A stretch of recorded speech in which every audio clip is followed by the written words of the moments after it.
అమ్మాయిని ప్రేమించడం, ఒక అబ్బాయిని ఇద్దరు అమ్మాయిని ప్రేమించడం, ఫ్రెండ్షిప్ పెట్టడం ఏంటి దాన్ని చాలా తప్పుడు పనులు చేసి చివరికి జీవితాలు పాడు చేసుకుంటున్నారు. అందుకే ఈ లోక జ్ఞానాన్ని వ్యక్తిత్వముగా ఈ లోక స్నేహము దేవునితో వెళ్తుందని చూడండి. యాకోబు పత్రిక, యాకోబు రాసిన పత్రిక 4వ అధ్యాయం, యాకోబు పత్రిక 4వ అధ్యాయంలో మనం చూస్తే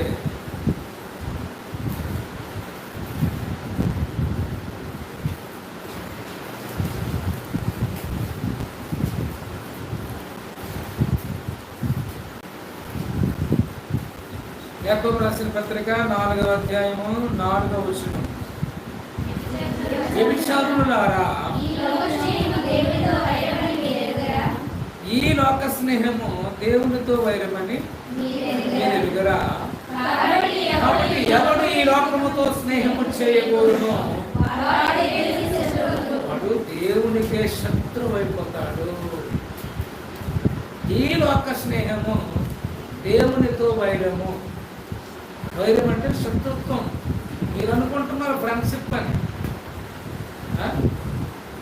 ఆటల్లో ఫ్రెండ్షిప్, సినిమాల్లో ఫ్రెండ్షిప్, పార్కుల్లో ఫ్రెండ్షిప్, కాలేజీల్లో ఫ్రెండ్షిప్, ఇదంతా ఏంటంటే లోక సంబంధమైన స్నేహము. ఈ లోకంలో ఉన్నటువంటి స్నేహము, లోక సంబంధమైన స్నేహము దేవునితో వైరం తెచ్చి పెడుతుంది. దేవుడికి మనం శత్రువులం అయిపోతున్నాం. ఓకే, మరి ఈ లోక స్నేహం అనేది దేవుని దృష్టిలో మరి చాలా భయంకరమైన శత్రుత్వం. పాకిస్తాన్కి ఇండియాకి మధ్య ఉన్న శత్రుత్వం కంటే, ఓకే, ఇస్రాయేల్కి హమాస్కి మధ్య ఉన్న శత్రుత్వం కంటే చాలా పెద్దది. అసలు ప్రపంచంలో పుట్టుకొచ్చిన మానవులందరూ దేవుడితో స్నేహం చేయాలని కలగన్నారు. నిజమైన ఫ్రెండ్షిప్ ఏంటంటే దేవుడితో మనిషి చేసేది నిజమైన స్నేహం. దేవుడితో మనిషి స్నేహం చేయాలి. ఎందుకంటే మన జన్మకు కారణం దేవుడు. తల్లి గర్భంలో నిర్మాణం చేసింది దేవుడు. మన శరీరాన్ని తల్లి గర్భం నుండి బయటికి తీసిన కూడా దేవుడు. ఈ లోకంలోకి వచ్చినప్పటి నుండి మనల్ని గాలినిచ్చి, నీరునిచ్చి, ఆహారంనిచ్చి, పండ్లునిచ్చి, కాయలునిచ్చి, ఋతువులనిచ్చి, కాలాలిచ్చి ఈ ప్రపంచంలో ఉన్న సకల సృష్టిని మనకే ప్రసాదించి ఉచితంగా దేవుడు మనల్ని పెంచి పోషిస్తున్నాడే. అది నిజమైన స్నేహం. ఏమీ ఆశించకుండా మనం మనతో స్నేహం చేయాలనుకుంటున్నాం. దేవుడు మనం తినడం కోసం ఎన్నో ఆహార పదార్థాలు సృష్టించాడు, కానీ ఆయన తినడాడు. మనం ఆస్వాదించడానికి ప్రకృతిలో ఎన్నో పండ్లు, ఎన్నో కాయలు, కానీ ఆయన దాన్ని తీసుకోడు. ఈ ప్రకృతినంతా మనకే దారాదత్తం చేశాడు, మనకే తీశాడు గిఫ్ట్గా. ఈ నేల మన కోసం, ఆ నింగి మన కోసం, సూర్యుడు మన కోసం, చంద్రుడు మన కోసం, నక్షత్రాలు మన కోసం, పక్షులు, కొండలు, సెలయేరు, సముద్రంలో చేపలు, అడవి జంతువులు, మృగములు, సకల చరాచర జీవులన్నీ కూడా మన కోసమే దేవుడు చేసి ఫ్రీగా ఇచ్చేసాడు. దేనికి రేటు కట్టలేదు. కాయకి రేటు పెట్టలేదు, పండుగ రేటు పెట్టలేదు. ఇదిగో యాపిల్ పండు కేజీ 200 అని దేవుడు మనకి రేటు పెట్టలేదు. మనిషే దానికి రేటు పెట్టాడు. దేవుడు ఇచ్చేదంతా ఉచితం, ఫ్రీ. అంటే ఈ ప్రకృతిలో ఉన్నవన్నీ మనిషికి దేవుడు ఉచితంగా ప్రసాదించాడు. దేవుడిచ్చిన ప్రకృతిని ఆరగించి, ఆస్వాదించి ఆ దేవుడితో మనం స్నేహం చేయాలి. ఆ దేవుడితో ఆ దేవుడు మనకు తండ్రి అయితే మనం ఆయనకు పిల్లలుగా ఆయనతో ఫెలోషిప్ చేయాలి, ఆయనతో నడవాలని, ఆయన ప్రకారంగా మనం బ్రతకాలని, ఆయన్ని ప్రేమించాలని దేవుడు మనకి జన్మను ప్రసాదిస్తే ఏమివ్వని ఒక అబ్బాయిని ప్రేమించి అబ్బాయితో నాకు ఫ్రెండ్షిప్, ఏమివ్వని ఒక అమ్మాయి కోసం ఏదో తెచ్చిపెట్టి మరి నీతో నేను ఫ్రెండ్షిప్ అంటున్నాను. ఈరోజు మనిషి ఇంతకీ మనుషుల అబ్బాయిల ఫ్రెండ్షిప్లో ఏంటి పరమార్థం ఏంటి? ఆపం. ఒక అబ్బాయితో ఫ్రెండ్షిప్, ఒక అమ్మాయితో ఫ్రెండ్షిప్ దేనికి అంటే దట్ ఈస్ సెక్స్. కోరికల గురించే తప్ప ఆ ప్రేమలో పవిత్రత ఉండదు. ఆ స్నేహం నిజమైన స్నేహము కాదు. అవసరానికి వాడుకుంటారు, అవసరం తీరిన తర్వాత పో అంటారు. అందుకే ఈ లోక స్నేహం దేవుడికి, ఎవడి లోకంతో స్నేహించేస్తాడో లోకంలో ఉన్నదంతా ఏంటి అని మనం ఆలోచిస్తే, ఈ లోకంలో ఉన్నదంతా ఒక పత్రిక 2వ అధ్యాయం 15-16 వచనాల్లో మనం చూస్తే, ఈ లోకంలో ఉన్నదంతా ఏంటి, ఈ ప్రపంచంలో ఉన్నదంతా ఏంటి, ఏంటి అసలు మ్యాటర్ ఏంటంటే మనం ఆలోచిస్తే, లోకంలో లోకమునైనను లోకములో ఉన్న వాటినైనను ప్రేమింపబడి ఎవడైనాను లోకమును ప్రేమించిన ఎడల తండ్రి ప్రేమ వారిలో ఉండదు. లోకములో ఉన్నదంతయు అనగా శరీరాశ, నేత్రాశ, జీవడంబము. ఏంటి ఈ ఫ్రెండ్షిప్? మీ శరీరాన్ని నాశించే ఆ స్నేహం. ఒక అబ్బాయి ఒక అమ్మాయితో స్నేహం చేస్తానంటే ఆమె శరీరాన్ని నాశించి ఏదో అనుభవించాలి. అలాగే ఒక అమ్మాయి ఒక అబ్బాయితో స్నేహం చేస్తుందంటే అతనిలో ఏదో ఒకటి అనుభవించాలి. శరీరాశ, నేత్రాశ, జీవడం. ఇదే ఈ లోకంలో ఉంది కనుక ఈ లోక స్నేహము దేవుడితో. ఈరోజు ఎందరో ఆడపిల్లలు మరి అందరికీ ఫ్రెండ్స్ ఉన్నారు కదా, గర్ల్ ఫ్రెండ్స్ ఉన్నారు కదా, సారీ బాయ్ ఫ్రెండ్స్ ఉన్నారు కదా. మరి నాకు కూడా బాయ్ ఫ్రెండ్ ఉంటే బాగుందని నేర్చుకుంటున్నారు. చివరికి వాడి చేతిలోనే చస్తున్నారు. మోజు తీరిపోయిన తర్వాత చంపేస్తున్నారు, లేకపోతే పరారైపోతున్నారు. కాబట్టి నమ్మకండి, ఈ మనుషుల స్నేహం మాయా.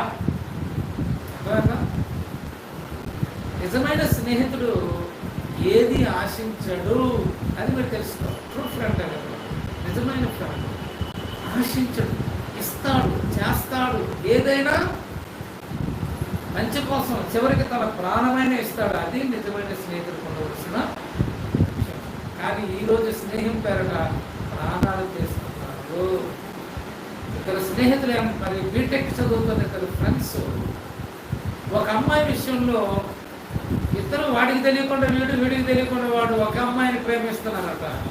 అందరూ కూడా కోపం వచ్చి, నేను ప్రేమించిన అమ్మాయి నువ్వెందుకులా ప్రేమిస్తావు అని అడగకుండా వీడిని ఎలాగైనా చంపాలని స్కెచ్ తీసుకొని, ఒరే రారా మనం ఈరోజు నా బర్త్డే చేసుకుందామని ఒక అరణ్య ప్రదేశానికి తీసుకొని వెళ్ళి ఫుల్గా మందు పార్టీ ఇచ్చి మత్తుగా తాగించేసి ఆడి మత్తులో ఉన్నప్పుడు ఆడిని చంపేసి అక్కడే బీటెక్ చదువుతున్న అబ్బాయి చెప్పొచ్చు కదా, చెప్పకుండా వాడిని చంపేశాడు. అదేం స్నేహం చెప్పండి. కనుక దేవుడి పిల్ల ఈ లోక స్నేహము దేవుడితో వైరం. మీరు అనుకోవచ్చు, నా స్నేహం అంటే మా ఇద్దరు స్నేహం చాలా గొప్ప స్నేహమే. ఇదంతా ఒత్తిదే. కేవలం మనుషుల స్నేహాల్లో ఉంటే స్వార్థం, పాపం, ఆమె కోరికలు తీర్చుకోవడానికి తప్ప అందులో నిజమైన స్నేహం అనేది ఉండదు. అందుకే బైబిల్లో దేవుడు ఇలా హెచ్చరిస్తున్నాడు మనకి. అసలు స్నేహితులు మీరు నమ్మకండి అంటున్నాడు. చూద్దామా, ఏ స్నేహితుల్ని నమ్మకండి.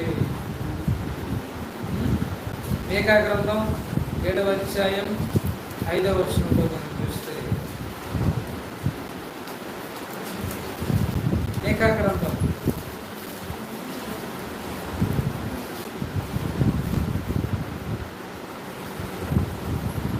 7వ అధ్యాయం 5వ వచనం, స్నేహితులు ఎందు నమ్మిక ఉంచవద్దు, ముఖ్య స్నేహితులు కూడా నమ్మకూడదు, నమ్మవద్దు. చూసారా, బైబిల్ అంతా ఒక తండ్రిగా మనకి ఇస్తున్న హెచ్చరిక. ముఖ్య స్నేహితులు కూడా నమ్మకండి. అంటే నా బెస్ట్ ఫ్రెండ్ అని అంటుంటారు చూడు, ఆ బెస్ట్ ఫ్రెండే నీకు బెస్ట్ ఫ్రెండ్ అయిపోతారు. మీరు ఎవరైతే నా బెస్ట్ ఫ్రెండ్ అండి, ఆడపిల్లలైనా బెస్ట్ ఫ్రెండ్ అనుకుంటే దెబ్బ అయిపోతావు. లేదా మగపిల్లల్ని ఫ్రెండ్షిప్ అనేది ఈరోజు చూస్తుంటే చాలా వ్యతిరేకంగా కనపడుతుంది. బాయ్స్ ఫ్రెండ్షిప్ అనేది జనరల్. గర్ల్స్ గర్ల్స్ అనేది జనరల్. కానీ ఇప్పుడు అలా లేదు. బాయ్స్కి గర్ల్స్ ఫ్రెండ్స్, గర్ల్స్కి ఏమో బాయ్స్ ఫ్రెండ్స్. ఏంటి చాలా విచిత్రంగా ఉంది. మేము చదువుకున్న రోజుల్లో అర్థం, మేము ఎలిమెంటరీ స్కూల్ నుంచి, హై స్కూల్ నుండి, కాలేజీ నుండి చూసుకుని వచ్చినామే కదా. అర్థమైందా? బాయ్స్ ఫ్రెండ్స్ ఉంటారు, గర్ల్స్ గర్ల్స్. వాళ్ళకి కాదు. ఏంటి అమ్మాయిని మాట్లాడుతుంటే మా ఫ్రెండ్ అని అంటారు. ఏంటి ఎవరితో, ఏ అబ్బాయితో మాట్లాడుతున్నావు అమ్మ నాకు మా ఫ్రెండ్ అన్న. ధైర్యంగా వాళ్ళ అమ్మతో చెప్తుంది, ఎవరు ఏ అబ్బాయితో మాట్లాడు, మా ఫ్రెండ్, మా క్లాస్ ఫ్రెండ్, మా ఫ్రెండ్. అబ్బాయి ఫ్రెండ్స్ అంత డేంజర్ జోన్లోకి వచ్చారు చూసారు. లోకమంతా చాలా డేంజర్ జోన్లోకి వచ్చేసింది. మరి తెగించేసారు అందరూ, ప్రపంచం. ఇక తల్లిదండ్రులు కూడా ఏమీ చేయలేని పరిస్థితికి ఎదిగిపోయారు. కాబట్టి దేవుని పిల్లల, దేవుడు ఏమంటాడంటే నీ ముఖ్య స్నేహితులు కూడా నమ్మవద్దు, పంపమని చేస్తాడు, నిన్ను మోసం చేస్తాడు. ఏ స్నేహితులు ఎందుకు నమ్మిక? ముఖ్యంగా యవ్వనస్తులు చెడిపోవడంలో ఎక్కువ కారణాలు ఏంటంటే ఫ్రెండ్షిప్. బాయ్స్ కానీ గర్ల్స్ కానీ ఎక్కువగా చెడిపోవడానికి కారకులు ఎవరంటే ఫ్రెండ్షిప్. చెడగొట్టేస్తాం. అందుకని బైబిల్లో ఒక మాట చూద్దాము. మరి కొరింథీయులకు రాసిన మొదటి పత్రిక 15వ అధ్యాయము చూడండి, 30-31లో దుష్ట సాంగత్యము మంచి నడవడికని చెరుపుతుంది అని. నువ్వు మంచిదానివే, కానీ ఒక చెడ్డదాంతో నువ్వు స్నేహించేస్తావు అనుకో, నీ మంచితనం ఆమెకి వెళ్ళదు, ఆమెలో ఉన్న చెడు నీకు వచ్చేస్తావు. మొదటి కొరింథీ పత్రిక 15వ అధ్యాయము 33వ వచనం. దుష్ట సాంగత్యము మంచి నడవడికని చెరుపును అంటే నువ్వు మంచిదానివే, కానీ నువ్వు దుష్టులతో అల్లరి చిల్లరగా తిరుగుతున్న వాళ్ళతో నువ్వు ఫ్రెండ్షిప్ చేసావనుకో, నీ జీవితం అల్లరి చిల్లరైపో. అందుకని ఎవరితో స్నేహం చేయాలో మనం తెలుసుకోవాలి. సరైన క్యారెక్టర్ ఉండాలి, క్రైస్ట్ ఉండాలి, మంచి క్యారెక్టర్ ఉండాలి. అర్థమైనా? మంచి సుగుణాలు కలిగిన వాళ్ళతో మనం స్నేహం చేస్తే మనకు వాళ్ళ సుగుణాలు మనకు ఉంటాయి. మనం మంచి వాళ్ళం అయినప్పటికీ చెడ్డ వాళ్ళతో స్నేహం చేస్తే మనం చెడిపోతాం తప్ప మనలో మంచిది ఆడికి వెళ్ళదు, అవతల వాళ్ళకి వెళ్ళదు. చెడు వేగం అంటుకున్నంత త్వరగా మంచి అంటుకో. కాబట్టి మీరు ఆలోచించుకొని మీ స్నేహితులు ఎవరు. ఒక ఆయన ఉన్నాడు, నువ్వెవరో నేను చెప్పాలంటే నీ స్నేహితులు అంటే వారు నాకు చెప్పు, నువ్వెలాంటి వారు నేను చెప్తాను అన్నాడు. మనకు అర్థం కదా? అర్థమైందా? నువ్వెలాంటి వారు, నువ్వెలాంటి దానవో, నువ్వెలాంటి వాడవో నేను చెప్పాలంటే నీ స్నేహితులు అలాంటి వారు నాకు ఒకసారి చెప్పాలన్నాడు. అంటే దాని అర్థం ఏంటి? స్నేహితులకు త్రాగుపోతానుకో ఆటోమేటిక్గా వీడు కూడా త్రాగుపోతుంది. స్నేహితులు తిరిగిపోతానుకో, తిరిగిపోతూ వీడు స్నేహం చేస్తాడు, ఆటోమేటిక్గా వీడు కూడా. సినిమాలు పిచ్చోని వాడితో స్నేహం చేస్తానుకో, ఆటోమేటిక్గా వీడు సినిమాలు తిరుగుతుంటాడు. పార్కులు తిరిగే వాడితో స్నేహం చేస్తే వీడు పార్కులు తిరుగుతాడు. ఓకే, అమ్మాయిల వెంట తిరిగే వాడితో వీడు స్నేహం చేశాడనుకో, వీడు కూడా ఒక ఇతర అమ్మాయిని జత చేసుకుంటాడు. అంటే ఎవరితో తిరిగితే వాళ్ళ లక్షణాలు మనకు ఆటోమేటిక్గా మనకు వచ్చేస్తే వాళ్ళ కల్చర్, వాళ్ళ లైఫ్, వాళ్ళ నేచర్ మనం నేర్చుకోవడానికి అవకాశం ఉంటుంది. అందుకనే సహవాస దోషే గుణాభిలాష అంటారు సంస్కృతం. ఎవరితో సహవాసం చేస్తే వారి గుణాలే మనకి వచ్చేస్తాయి ఆటోమేటిక్గా. ఓకే, కాబట్టి మనం స్నేహం చేసేటప్పుడు ఆ స్నేహితులు ఎటువంటి వారు, మంచివారా, భక్తిపరుల, నీతిమంతుల, పవిత్రమైన క్యారెక్టర్ ఉన్న వాళ్ళైనా అని మనం ఆలోచించి అలాంటి వాళ్ళతో స్నేహం చేస్తే మంచిది. నీకంటే దరిద్రం, నీకంటే క్యారెక్టర్ లెస్ అయిన వాళ్ళతో నువ్వు స్నేహం చేస్తే నీకున్న ఆ చిన్న క్యారెక్టర్ కూడా లెస్ అయిపోతుంది, ఆ తర్వాత పుస్ అయిపోతుంది. అర్థమైందా? కాబట్టి దేవుని పిల్లల బాయ్స్ అయినా గర్ల్స్ అయినా ఈ లోపం సమాజం అంతా 100% నాశనంలోకి వెళ్ళిపోతుంది. ప్రపంచంలో దేవుడు భయం లేదు, ప్రపంచంలో తల్లిదండ్రుల భయం లేదు. ముఖ్యంగా యవ్వనస్తులు విచ్చలవిడితనం అయిపోయారు. వాళ్ళు ప్లేన్ ఏరియాలో ఉన్నవారు కానీ, హిల్ ఏరియాలో కానీ, లేకపోతే పట్టణంలో ఉన్న వాళ్ళు కానీ, అమెరికాలో కానీ, ఇండియాలో కానీ ఎక్కడ చూస్తున్న యువతంతా 100% చెడు మార్గంలోకి వెళ్ళిపోతుంటాం. జీవితానికి చాలా ప్రధానమైన పెట్టి యవ్వనం. ఈ యవ్వనంలోనే సరైన నిర్ణయాలు మీరు తీసుకోకపోతే లైఫ్ అంతా స్పాయిల్ అయిపోతుంది. అర్థమైందా? కాబట్టి ఈరోజు ఫ్రెండ్షిప్ డే కదా, నేను అనేక మంది ఫ్రెండ్షిప్ చేస్తానంటే పోయారు చాలా. అర్థమైంది? మీ కళ్ళ ముందు కూడా ఎంతమంది చూస్తున్నాడు, జీవితాలు పాడైపోతున్నాయి విచ్చలవిడతనంగా బ్రతికి. కాబట్టి మరి స్నేహితులు ఎంత మీరు నమ్మిక, నా బెస్ట్ ఫ్రెండ్ చాలా మంచిదండి, నువ్వు అనుకుంటున్నావు లేదంటే చాలా మంచోడండి ఇతను, అలాంటోడు కాదు తప్ప నీకు ఎలా తెలిసింది? అలా నీ ముందు నటించాడు మంచోళ్ళ. ఆయన బీర్ తాగుతుంది, బ్రాంతి తాగుతుంది నీకు చెప్తాడండి. ఆడ ఇంకెంతమంది అమ్మాయితో తిరుగుతాను ఎవరు చెప్తారేంటి? నాకు అస్సలు ఎవరు నాకు ఎవ్వరు లేరంటూనే చెప్తుంటారు. ఎందుకు దీని వరంలో చేసుకోవాలి? ఇదంతా మాయ ప్రపంచం. ఇలాంటి ప్రపంచంలో మనం చాలా ఉన్నతంగా బ్రతకాలి. జీవితం ఒకే ఒకటి, మళ్ళీ మళ్ళీ రాదు. ఒక జీవితమే. ఈ ఒక్క జీవితాన్ని మనం పాడు చేసుకోవాలని మన చేతులను పెట్టాడు దేవుడు. బాగు చేసుకోవాలన్నా మనకే ఛాన్స్ ఇచ్చాడు. బాగుపడాలంటే బాగుపడే అవకాశాలు దేవుడు ఇచ్చాడు. చెడిపోతాను నేను, నాకు బాగుపడటం కాదు, నేను నా జీవితం నా ఇష్టం. అందరూ ఏమంటారు ఇప్పుడు? నా జీవితం నా ఇష్టం అంటున్నారు. నీకు ఇష్టమా? నీకు జీవితం ఎలా వచ్చింది? నీకు జన్మ ఎవరు ఇచ్చారు? నీ బ్రతికి ఎవరు ఇచ్చారు? ప్రాణం ఎవరికి వచ్చారు? నీ జీవితం ఎలా అవుతుంది? దేవుడు నీకు ఇచ్చిన ప్రసాదించిన జీవితమే. దేవుడు మనకు ప్రసాదించిన జీవితమే. దేవుడు మనకి ఇచ్చిన ఈ దేహం ఇది మన ఇష్టం అవుతుంది. మన ఇష్టం అన్నది వీళ్ళు. కానీ ఈరోజు ప్రపంచంలో అందరూ నా ఇష్టం, నేను ఎక్కడికైనా తిరుగుతాను, నా ఇష్టం నేను ఎవరితోనే తిరుగుతాను, నా ఇష్టం నేను ఎక్కడికైనా వెళ్తాను, నా ఇష్టం నేను పార్కులను తిరుగుతాను, నా ఇష్టం నేను ఎంతమందినైనా లవ్ చేస్తాను, ఎంతమందినైనా ఆరోపిస్తాను, నా ఇష్టం. చెడిపోతాను నా ఇష్టం, చస్తాను నా ఇష్టం, నా ప్రాణం నా ఇష్టం, చస్తాను లేకపోతే ఎవరినైనా చంపుతాను.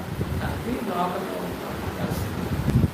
ఇలాంటి తరుణంలో మరి దేవుడు మనల్ని హెచ్చరించి చెప్తున్నాడు, ఈ లోకంతో మీరు స్నేహితులంటే నమ్మిక, ముఖ్య స్నేహితులంటే అస్సలు కాబట్టి యువతంతా చెడిపోదు. ఆడపిల్లైన మగపిల్లైన కేవలం ఫ్రెండ్షిప్ వల్ల చెడిపోతున్నారు తప్ప ఫ్రెండ్షిప్ వల్ల బాగుపడుతున్నా ఉన్నారు. ఒక నాకు చూపించాను, ఇదిగోండి మా ఫ్రెండ్షిప్ వల్ల నేను ఈ మంచి గుణాలు నేర్చుకున్నాను, మా తల్లిదండ్రులు గౌరవించడం నేర్చుకున్నాను, ఇదిగో పలానా వాళ్ళతో ఫ్రెండ్షిప్ చేయడం వల్ల దాన ధర్మాలు చేయడం నేర్చుకున్నాను, ఇదిగో నేను పలానా వాళ్ళతో ఫ్రెండ్షిప్ చేయడం ద్వారా ప్రతి ఆడపిల్లలు ఒక చెల్లెలుగా చూడడం నేర్చుకున్నాను అని నాకు చూపించండి. అది కాళ్ళు అడిగి సాష్టాంగ నమస్కారం చేస్తాను. ఆ మహానుభావుడు ఎక్కడో చూపించాను ప్రపంచంలో, లేదా మీ ఊర్లో, లేదా మీ హాస్టల్లో, లేదా పాలకొండ పట్టణంలో ఎవరున్నాడు అలాగా నేర్చుకోగలం. ఎక్కడికి వెళ్ళి ఎవరి దగ్గర భాగమంతా చెడిపోయి అలాంటి తరుణంలో ఫ్రెండ్షిప్ ఎవరితో మనం చేద్దాం. ఎవరితో చేసినా వాళ్ళ పంప ముంచేవాళ్ళే. మనం ఎవరితో చేయాలంటే దేవుడితో ఫ్రెండ్షిప్ చేయాలి. That is true friendship. ఎవరితో చేయాలి? మరి వాళ్ళు అనుకోవచ్చు దేవుడు కనబడ్డ కదండి, మరి ఆయనతో ఎలా మనం స్నేహం చేయగలము అంటే, కనబడకపోయినంత మాత్రం దేవుడు లేడు అనుకో. దేవుడు ఎందుకు కనబడటం లేదంటే ఆయన కనబడితే మనం చనిపోతాం. కంటకి కనిపించకుండా మన కళ్ళకి కనిపించకుండా ఉన్నాడు, కానీ ఆయన ఉన్నాడు. ఆయన కనబడితే మనం ఈ రెసిస్టెన్స్ చాలు, కంటకుండా భావించాలి. దేవుడు కనబడితే దేవుడిని చూస్తే నరుడు తక్కడు. దేవుడు కలిగించిన ఒక సూర్యుని చూస్తేనే మనం కళ్ళు తట్టుకోలేదు కదా. దేవుడు మహాశక్తి సంపన్నుడు. ఆ మహాశక్తి సంపన్నుడు ఈ నేత్రాలతో, ఈ భౌతికమైన నేత్రాలతో మనం చూడాలి. ఆయన ఆత్మగా ఉన్నాడు, ఆయన వేరే ఉన్నవాడు, ఆయన ఎవరు పుట్టించదు, ఆయనకి సాగు పుట్టుక రెండో, ఆయనకు ఉన్నాడు స్వయంభవుడు. అలాంటి ఆత్మస్వరూపమైన దేవుడితో మనం స్నేహం చేయగలిగితే నమ్మకం, విశ్వాసం, భక్తితో ఆయనతో స్నేహం చేస్తా జీవితం ఉంటుంది. అది తెలియకపోతుంది, సూపర్ ఉంటుంది. మనుషులతో స్నేహం చేసే జీవితం కంటే దేవుడితో ఎవరైతే సన్నిహితమైన సంబంధం పెట్టుకుంటారో, దేవుడితో ఎవరైతే స్నేహబంధం కలిగి ఉంటారో వాళ్ళ లైఫ్ అదిరిపోతుంది. చూద్దామా? అలా దేవుడితో ఒక అతను స్నేహం కుదుర్చుకున్నాడు. తిరిగిపోయింది ఆయన లైఫ్. యాకోబు పత్రిక, ఇదే యాకోబు పత్రికలో మనం చూస్తే 2వ అధ్యాయం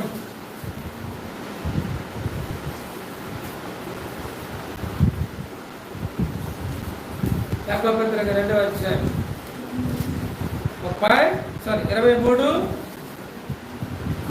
23వ వచనం చదువుకోండి. కాబట్టి అబ్రహాము అనే అతను దేవుని నమ్మాడు, అది అతనికి నీతిగా ఎంచబడింది. మరియు దేవుని స్నేహితుడని అతడు ఏడు పొందుకున్నాడు. ఒక మనిషి, మట్టి శరీరాన్ని ధరించిన ఒక మానవుడు దేవుడితో స్నేహం చేయడం సాధ్యం అంటే సాధ్యమని నిరూపించాడు. అతని పేరే అబ్రహాం. ఎవరైనా పేరు? అబ్రహాం ఎవరితో ఫ్రెండ్షిప్ చేశాడంట? అబ్రహాంకి చాలా మంది ఉన్నారు, పనివాడు, దాసదాసీలు ఉన్నారు. ఓకే, అతని కుటుంబం కూడా సభ్యులు ఉన్నారు, అతనికి బంధువులు ఉన్నారు, రక్త సంబంధులు ఉన్నారు, కుటుంబ సభ్యులు ఉన్నారు, చుట్టాలు, బంధువులు, స్నేహితులు ఎంతో మంది ఉంటుండగా, కొడుకు ఉంటుండగా, భార్య ఉంటుండగా, మరి ఎవరితో స్నేహం చేశారట మహానుభావుడు?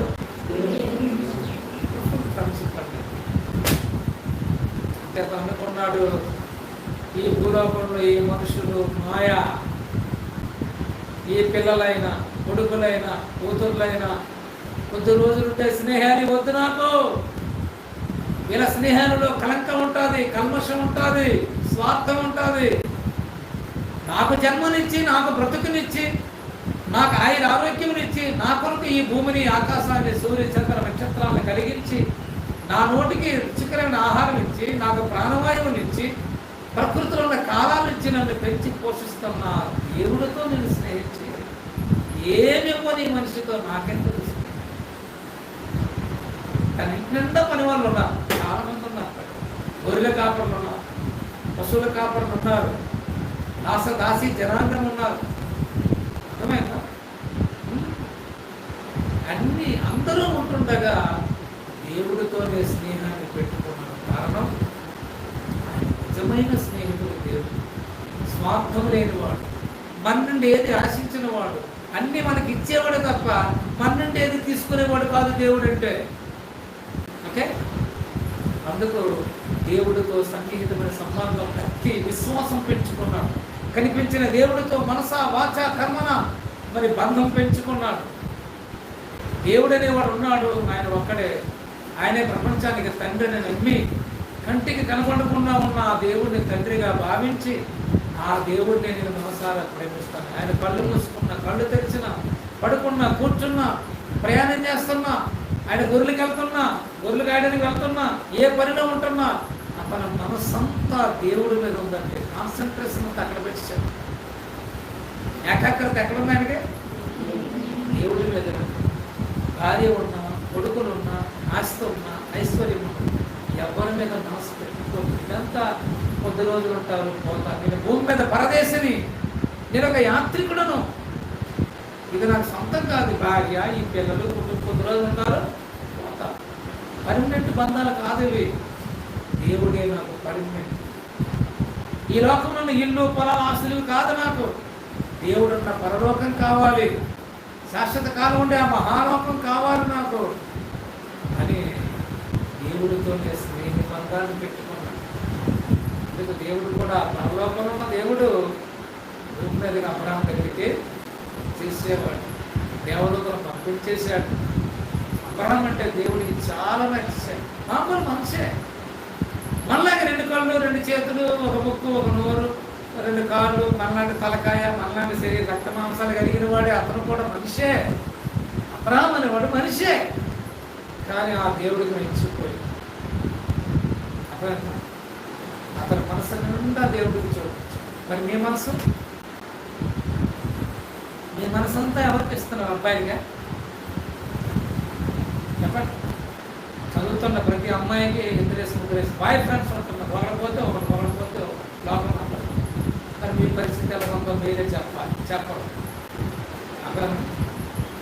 కాబట్టి అమ్మాయి మనసులోన ముగ్గురేసి ఇది పోతుంది అది పోతే ఇది ముందు రెడీ చేసుకుంటారు. ఒకరితో స్నేహం చేస్తే ఇది పోతే అది దొరికితే అది లేకపోతే ఇది దొరుకుతుంది. ఎవరితో ఒక లాస్ట్కి కన్ఫర్మ్ అయిపోవచ్చు.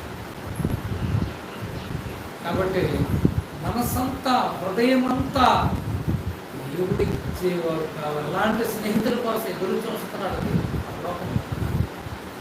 దేవుడితో స్నేహం చేస్తే మనిషికి నీతి, దేవుడితో మనిషి స్నేహం చేస్తే మనిషి పరిశుద్ధుడవుతాడు. దేవుడితో మనిషి స్నేహం చేస్తే జ్ఞానం దొరుకుతుంది. దేవుడి దగ్గర జ్ఞానం ఉంది, బుద్ధి ఉంది. బుద్ధి జ్ఞానముల సర్వసంపదలో.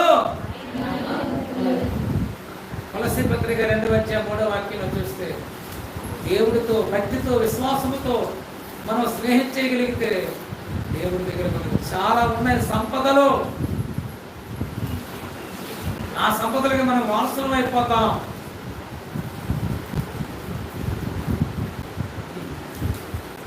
బుద్ధి జ్ఞానముల సర్వ సంపదలు. మన మనుషులతో స్నేహం చేస్తే ఉన్న బుద్ధి దుర్బుద్ధిగా మారిపోతుంది. బుద్ధి పోయి దుర్బుద్ధి వస్తుంది మనుషులతో స్నేహం చేస్తే. ఉన్న జ్ఞానం పోయి అజ్ఞానం అనుకుంటాం. మనిషి దగ్గర ఉన్నదంతా అజ్ఞానమే, మూర్ఖత్వమే. అర్థమైందా? దుర్బుద్ధే ప్రతి ఒక్కడు, మోసగాడే, మోసగత్తే. దేవుడితో మనం స్నేహం చేస్తే ఏమన్నాడమ్మా? బుద్ధి యొక్క సంపద, జ్ఞానం యొక్క సంపద, సర్వ సంపద ఆయన దగ్గర ఉన్నాయి. అవన్నీ మనం పొందుకుంటాం. దేవుడితో స్నేహం చేస్తే మనకి బుద్ధి దొరుకుతుంది, జ్ఞానం దొరుకుతుంది, వివేకం దొరుకుతుంది. కాబట్టి ఆయనతో మనం స్నేహం చేయాలి, నిత్య జీవము దొరుకుతుంది. దేవుడితో మనం సన్నిహితమైన సంబంధం కలిగి ఉంటే భక్తితో, విశ్వాసంలో, ఆత్మలో మనకి దొరికి అసలైన గొప్ప ఏంటంటే గొప్ప బహుమానం హెవెన్. మన లోకం దొరుకుతుంది, స్వర్గము దొరుకుతుంది. అబ్రహాం గారు ఇంతకీ దేవుడితో ఎందుకు స్నేహం చేశాడంట? ఈ మాయ లోకంలో, ఈ పాపము ఇష్టమైన లోకంలో ఇక్కడ ప్రేమ ఉండదు, అనురాగం ఉండదు, ఆప్యాయత ఉండదు, స్వార్థం, పగ, ఈర్ష్య, మత్సరం, కుట్ర, చంపుకోవడం, నరహత్య, పాపాలతో నిండిపోయింది భూలోకం. దేవుడితో బంధం పెట్టుకొని నమ్మకంతో బ్రతికితే పాపము లేని లోకం, పరిశుద్ధ లోకం. మోసాలు లేవు అక్కడ, కలతలు లేవు అక్కడ, కన్నీళ్ళు ఉండవు అక్కడ, దుఃఖం ఉండదు అక్కడ, రోగాలు ఉండవు అక్కడ, మరణమే లేని అమరత్వం ఆ పరలోకం. ఆ పరలోకం చేరడం కోసం అబ్రహాము దేవుడితో ఫ్రెండ్షిప్ చేశాడు. ఈ లోక స్నేహంలో మనకి దొరికేది ఏంటంటే పాపమే. స్నేహితులతో తిరగడం వల్ల మనకు వచ్చేది పాడు వ్యసనాలే, పాడు జీవితమే. కొండ బుద్ధి పోతుంది, ఉన్న జ్ఞానం ఊడిపోయి మనకున్న నీతి కూడా పోయి దుర్నీతి వచ్చేస్తుంది. అదే టోటల్గా మన మైండ్ చెడిపోతుంది, ప్రవర్తన అంతా చెడిపోతుంది. ఈరోజు యువకులందరూ కూడా ఇలాంటి ఫ్రెండ్షిప్లో చేసే జీవితాలు పాడు చేసుకుంటున్నారు. చిన్న వయసులోనే బ్రహ్మలాగా దేవుడితో స్నేహం చేస్తుంది, జ్ఞానం దొరుకుతుంది, బుద్ధి దొరుకుతుంది, తెలివి దొరుకుతుంది, నిత్యజీవం దొరుకుతుంది, పరలోకం. ఇంకా దేవుడితో ఉంటే సంతోషమే సంతోషం, ఆనందమే ఆనందం. అది చెప్పనా సత్యము కానీ మహిమాయుక్తమైన ఆనందం. దేవుడితో మనం స్నేహబంధం కలిగి ఉన్నప్పుడు, దేవుడు మన మనసులో ఉంటే, మన మనసులో దేవుడు ఉంటే మనకి విచారం ఉండదు, కలవరం ఉండదు, భయం ఉండదు, ఆందోళన ఉండదు. ఎన్ని పరిస్థితులే రాని, ఎన్ని సమస్యలే రాని. అర్థమైనా? మరి ఒకనాడు దేవుడితో సహవాసం చేసిన మరి భక్తుడు, దేవుడికి ఇష్టడైనటువంటి దావీదు ఏమంటాడు తెలిసిన? ఎలాంటి సంతోషాన్ని అనిపిస్తున్నాడు తెలిసాగా?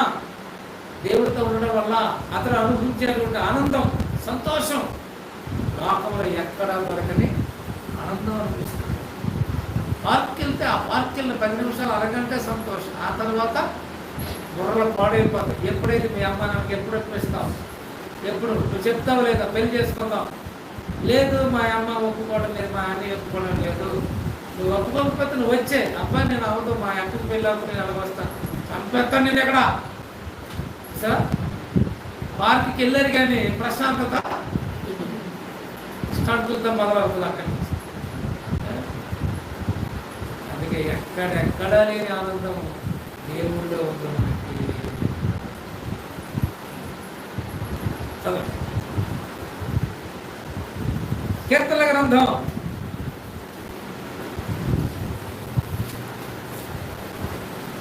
4వ కీర్తన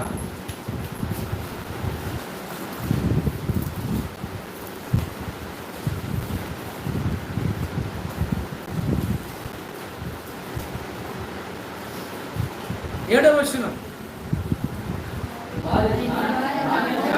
వారి ధాన్య ద్రాక్షారసం విస్తరించిన నాటి సంతోషము కంటే నీవు నా హృదయములో, లోకములో ధాన్యము పండేటప్పుడు వారి ద్రాక్షారసాలు ద్రాక్ష పంట పండినప్పుడు ద్రాక్షారసాలు వాళ్ళు తయారు చేసుకున్నప్పుడు, పొలం పండినప్పుడు, లోకంలో విందులు వినోదాలు జరుగుతున్నప్పుడు వాళ్ళు పొందుకున్న సంతోషము కంటే అధికమైన సంతోషము నీవు నా హృదయములో. దేవుడితో మనం సన్నిహితమైన సంబంధం కలిగి ఉంటే భక్తితో విశ్వాసంతో హృదయములో గొప్ప సంతోషం ఏమంటదమ్మా? ఏమంటది? పుట్టించితివి అంతేనా? పుట్టించితివి. ఎవరు పుట్టించాడు ఆ సంతోషం? దేవుడు. ఒకనాడు క్రీస్తుపూర్వం 1000లో పుట్టినటువంటి దావీదు రాజా దేవుడితో సన్నిహితమైన సంబంధం కలిగి ఉండటం వలన, దేవుడిని ప్రేమించడం వల్ల ఆయన హృదయంలో ఎలాంటి సంతోషం పుట్టించినాడు దేవుడు? మార్పులో దొరకతాయి ఆనందం, సినిమాలో దొరకతాయి ఆనందం, బాయ్ ఫ్రెండ్తో దొరకతాయి ఆనందం, ఓకే, గర్ల్ ఫ్రెండ్స్తో దొరకతాయి ఆనందం. ఎక్కడ ఎక్కడ దొరకని సంతోషం దేవుడు. సరే, సంతోషం అనేది మనసుకు సంబంధించింది, అదే హృదయానికి సంబంధించింది. లోకములు ఇచ్చేటువంటి సంతోషం క్షణమందురమైనదే. తింటే వచ్చే సంతోషం ఆ నోట్లో రుచి ఉన్నంత వరకు, ఆ తర్వాత కడుపు మంట అర్థమైందా? తినేంత వరకు చాలా సంతోషం ఉంటుంది, ఆ సీక్రెట్ మాటలు బిర్యానీ, ఆ తర్వాత కడుపులో మంట. అర్థమైందా? క్షణికమైన ఆనందాలు, క్షణికమైన సంతోషాలు, గెంతడంలో ఆనందం, మరి తిరగడంలో ఆనందం, ఆ క్షణకాలం పొందుగంట 2 గంటలు. కానీ దేవుడి ద్వారా అధికమైన సంతోషం పొందుకోవాలంటే దేవుడితో మనం దర్శనం చేస్తూ ఉండాలి, దేవుడిని ప్రేమించాలి. అధికమైన సంతోషం, అది పవిత్రమైన సంతోషం, అది చెప్పేది కాదు, అనుభవిస్తే కానీ అర్థం కాలేదు. దేవుడి నుండి వచ్చేటువంటి ఆనందం. అందుకని ఫిలిప్పీ పత్రిక 4:4 మీరు చూస్తే, ఫిలిప్పీ పత్రిక 4:4 ఆనందించుడి, మరలా చెప్తున్నాను, ప్రభువునందు ఎల్లప్పుడూ ఆనందించుడి. దేవుడిలో ఉందంట ఆనందం, ప్రభువులో ఉంది ఆనందం, మనసుకి సంతోషం. ఈ సంతోషం గురించే కదా వెచ్చవిడిగా తిరుగుతున్నారు. ఉన్న సంతోషం పోతే అనవసరంగా ప్రశాంతంగా మీ మనసు ఎవరన్నా ప్రేమించారనుకో బొర్ర పిచ్చెక్కిపోతే ఉన్న సంతోషం ఎగిరిపోతే. అర్థమైంది? ఇప్పుడు ఏది లేకుండా ప్రశాంతంగా ఉన్నారు కదా, ఏదైనా ఒకటి పడిందనుకో వలలో చేప పడినప్పుడు ఏం చేస్తుంది? గిలగిలగిల కొట్టుకుంటుంది కదా, అలాగ అయిపోతుంది జీవితం.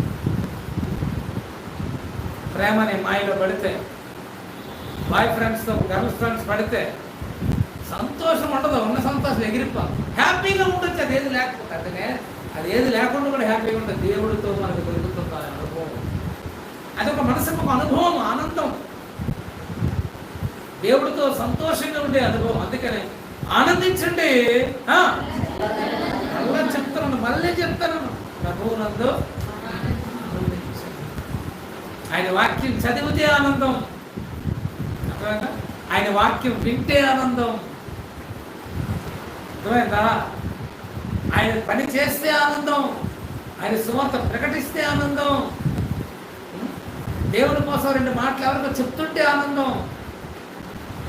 దేవుడిలో ఎంతో ఆనందం ఉంది. పరిశుద్ధాత్మలో ఆనందం, పరిశుద్ధాత్మ ప్రేరణతో రాయబడిన ఈ వాక్యం ధ్యానించడంలో ఆనందం. అందుకనే దివారాత్రం మరి యెహోవా యందు ఆనందించుచు, 100వ కీర్తనలో 3వ లైన్లో చూడండి, యెహోవా ధర్మశాస్త్రం నందు ఆనందించుచు దివారాత్రం దాన్ని ధ్యానించేవాడు ఆనందం. ఆయన ఆజ్ఞలు మనకి మిగిలిన సంతోషాన్ని ఇస్తాయి, ఆయన శాసనాలు మనకి సంతోషాన్ని ఇస్తాయి. అర్థమైందా? ఆయన మాటల్లో ఆనందం, ఆయన వాక్యములు, ఆయన ఆజ్ఞలలో, ఆయన శాసనాలలో ఉల్లాసం, సంతోషం, ఆనందం చాలా ఉన్నాయమ్మా, చాలా ఉన్నాయి. అలా చెప్పుకెళ్ళిపోతాను కానీ తీడు లేనవుతుంది రిఫరెన్స్. దేవుణ్ణి ప్రేమించడంలో ఉండే ఆనందం కాబట్టి బయట లేదది మరి. కాబట్టి దేవుడితో మనం స్నేహం చేయగలిగితే లోకములో ఎక్కడా లేని ఆనందం ఉంటుంది, మనసు ప్రశాంతంగా ఉంటుంది, పీస్ఫుల్ మైండ్. ఓకే, మనసు గలిబిలిగా ఉండదు. మొన్న ఒక ఆమె అంటే నాకు అమ్మగారు చెప్తున్నారు, చేపల మార్కెట్లో చేపలు అమ్ముకున్న ఒక ఆమె మరొక ఆమెతో సువార్త చెప్తుందట చేపలు కొనడానికి. ఏమని చెప్తుందంటే, అమ్మా ప్రభువుని నమ్ముకో, నీకు మనశ్శాంతిగా ఉంటుందమ్మా, మనకి ఏ ఆలోచన ఉండదు, నీకు నీ మనసుకు నెమ్మదిగా ఉంటుందమ్మా అని చెప్తుందట ఆమె. ఒక ఆమె దేవుణ్ణి నమ్ముకున్న ఒక విశ్వాసకి చేపల వ్యాపారం చేస్తున్న ఒక ఆమె మరొక ఆమెతో చెప్తుంది, ఎందుకు నేను కొన్ని గరిపిల్లలు సమస్యలు పెట్టుకుంటున్నాను, ప్రభువుని నమ్ముకో, యేసు ప్రభువుని నమ్ముకో, నీ మనసు ప్రశాంతంగా సువార్త వినిపిస్తుంది.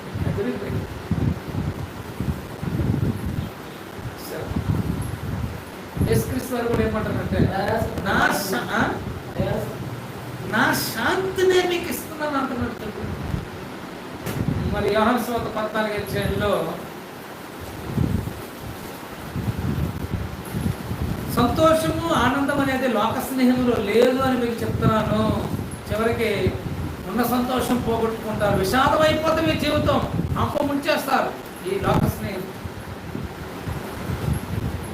యోహాను సువార్త 14వ అధ్యాయంలో మనం చూస్తే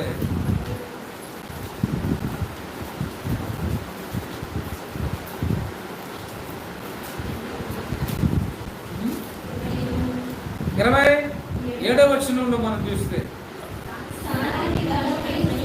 శాంతిని మీకు అనుగ్రహించి వెళ్ళుచున్నాను, లోకం ఇచ్చినట్టుగా మీకు అనుగ్రహించట్లేదు, కలవరపడని ఇక్కడి వెరవని ఇక్కడి. నా శాంతిని, లోకం ఇచ్చే శాంతి కాదు, మై పీస్, నా శాంతిని మీకు ఇస్తున్నాను అంటున్నాడు. అంటే దేవుడితో స్నేహం చేస్తే శాంతి, దేవుడితో సహవాసం చేస్తే సంతోషం, దేవుడితో స్నేహం చేస్తే బుద్ధి, జ్ఞానం, కదా, సంతృప్తి, నిత్యజీవం ఎన్నో ఉన్నాయి. మీకు కొన్ని మాత్రమే బ్రీఫ్గా చెప్తున్నాను. ఇవన్నీ కూడా సులువుగా మీకు అర్థం అవ్వాలని సింపుల్గా ఈ విషయాలన్నీ మీకు చెప్పడం జరుగుతుంది. కాబట్టి ఇవేమీ ఉండవు లోక స్నేహంలో. ఉన్న శాంతి పోతే రాత్రి అంతా నిద్ర పట్టదు, అట్నుండి మెసేజ్ వచ్చినంత వరకు. అర్థమైందా? ఎందుకు అని అతను వలలో పడిన చేపల గిలగిల కొట్టుకోవడం అతను. అందుకు ఈ ఫ్రెండ్షిప్ డే సందర్భంగా ఈ పనికి మళ్ళీ చెత్త ఫ్రెండ్షిప్ను వదిలి నిజమైన దేవుడితో స్నేహం చేయండి, తిరిగిపోతే మన లైఫ్ చాలా బాగుంటుంది. యోహాను సువార్త మీకు ఒక మంచి స్నేహితుని పరిచయం చేస్తున్నాను.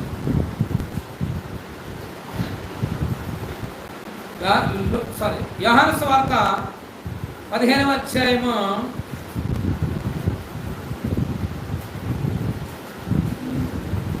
12వ వచనం నుండి మనం చూద్దాం. 13వ వచనం, 15 అధ్యాయం 13. తన స్నేహితుల కొరకు ప్రాణం పెట్టువాని కంటే ఎక్కువైన ప్రేమ గలవాడెవడు లేడు అంటున్నాడు. తన స్నేహితుల కొరకు ప్రాణం పెట్టే స్నేహితుడు ఎక్కడ? స్నేహితుల కోసం ప్రాణం పెట్టే స్నేహితులు ఒక్కడిని చూపించండి మీరు లోకంలో. ఇందా చెప్పాను కదా, ఆ స్నేహితుడు ఏం చేశాడు? తన స్నేహితుడిని చంపాడు. అర్థమైందా? స్నేహం చంపుతుందా? అవును, లోక స్నేహం చంపుతుంది, పంప ముంచుతుంది, నిన్ను నాశనం చేసేస్తుంది. ఆ స్నేహము నిన్ను పాడు చేసేసి, పాడు అలవాట్లేదు, బానిసగా చేస్తుంది. కాబట్టి దేవుని పిల్లలారా, ప్రాణాలు తీసే స్నేహితులు వీళ్ళందరూ, మన ప్రాణాలతో ఆడుకునే వాళ్ళు వీళ్ళందరూ కూడా. ఒక అమ్మాయి మన మధ్యలో వీడియో చూస్తే బాయ్స్తో ఫ్రెండ్షిప్ చేసింది, బాయ్ ఫ్రెండ్షిప్ తీసుకొచ్చింది తన బర్త్డే సందర్భంగా. యవనస్తురాలే, మరి డిగ్రీ చదువుతుంది అనుకుంటాను. యవనస్తురాలని అమ్మాయి తనకి ఫ్రెండ్స్ని ఎవరు తీసుకొచ్చింది? గర్ల్స్ ఫ్రెండ్స్ కాదు, పుట్టినరోజు బర్త్డేకి బాయ్ ఫ్రెండ్స్ తీసుకొచ్చింది. బాయ్స్ తీసుకొస్తే వాళ్ళు కేక్ తెచ్చారు. కేక్ తెచ్చిన తర్వాత ఎలాంటి బర్త్డే చేశారు అమ్మాయి కాదు, కాలు ఇద్దరు పట్టుకున్నారు. కాలు ఇటు పక్క వాడు పట్టుకున్నాడు, 2 కాళ్ళు పట్టుకున్నాడు, 2 చేతులు వాడు పట్టుకున్నాడు. అప్పుడు ఇలా ఊపుతుంటారు అనమాట. అంటే అర్థమాలే, ఇటు పక్క 2 కాళ్ళు వాడు పట్టుకున్నాడు, 2 చేతులు వాడు పట్టుకొని ఇలా ఊపుతుంటే ఇద్దరు. మూడోవాడు ఏం చేశారంటే ఆ కేకు హ్యాపీ బర్త్డే అని కోసి ఆ మొత్తంతో మొఖానికి ముక్కు మూతి నోరు ఇదంతా కలిపి మొఖాన్ని కలిసేసారు. అంటే ఊపిరి అంటుంది.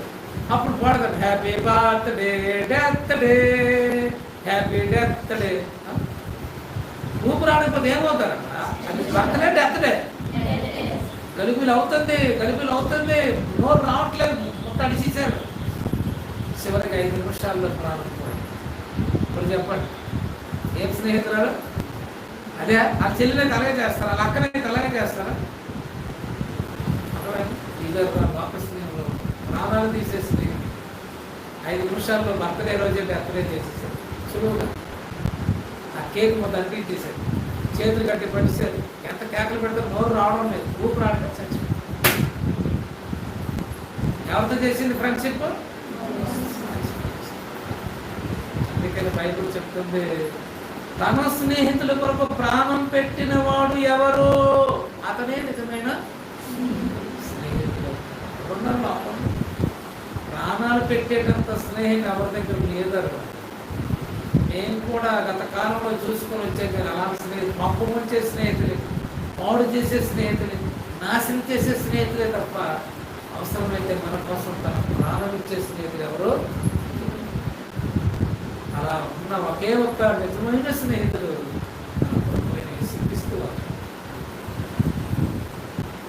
మన కోసం, ప్రపంచ మానవాళి కోసం, మనం చేసిన పాపాల కోసం, మనం చేసిన మోసాల కోసం, ఏ పాపం ఎరుగని యేసుక్రీస్తు వారు మనందరినీ రక్షించడం కోసం తన ప్రాణాన్ని పెట్టుకున్నాడు.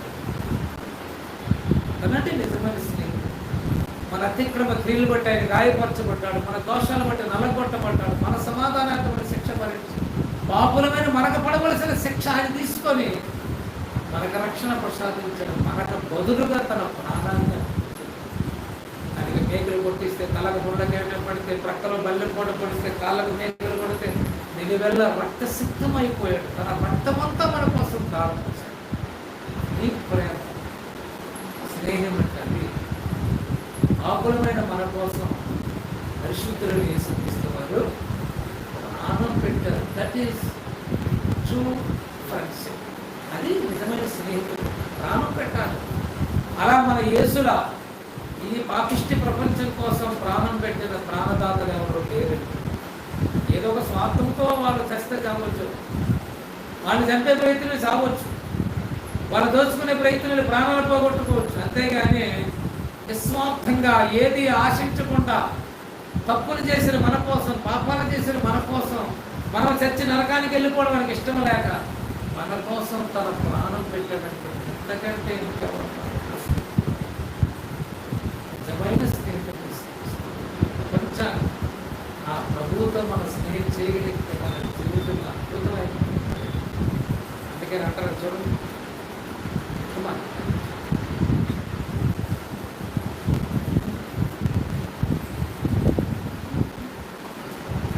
తన స్నేహితుల కొరకు తన ప్రాణం పెట్టేవానికంటే ఎవడూ లేడు. ఎక్కువ ప్రేమ కలిగిన ప్రేమికుడు ఎవడూ లేడు ఈ ప్రపంచంలో. నిజమైన ప్రేమికుడు, నిజమైన స్నేహితుడు ప్రపంచానికే యేసుక్రీస్తు వారు. నువ్వు దొంగలైనా, తాగుబోతులైనా, వ్యభిచారులైనా, మూర్ఖులైనా, ఎంత ఘోర పాపం చేసే వాళ్ళైనా తనతో స్నేహానికి ఆహ్వానిస్తున్నారు.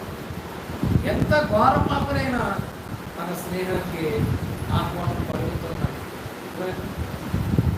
మన స్నేహితులతో మనం స్నేహం చేస్తే మనం పవిత్రమైపోతాం, మనం నీతివంతులం అయిపోతాం, మన జీవితం అద్భుతంగా. కింద వచ్చి మనం చూస్తే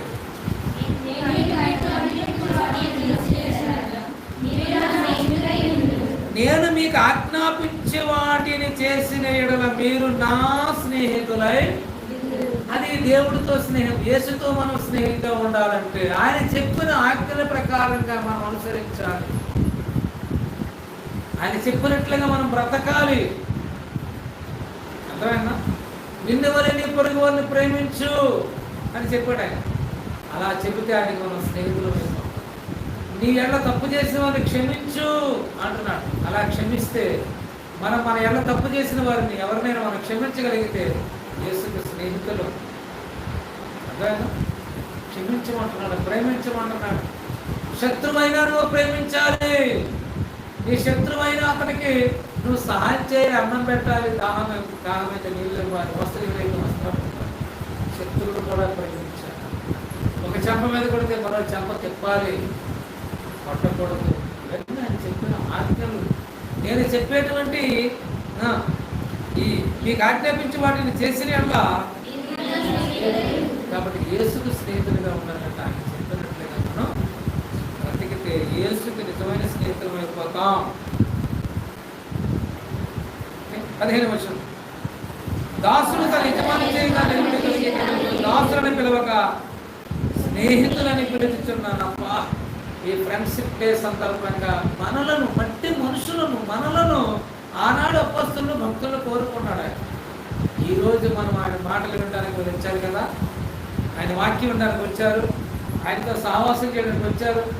ఇప్పుడు మీరు దాసులు కాదు, నా స్నేహితులని మేము పిలుస్తున్నాను అంటారు. యేసుకు మనం స్నేహితులు.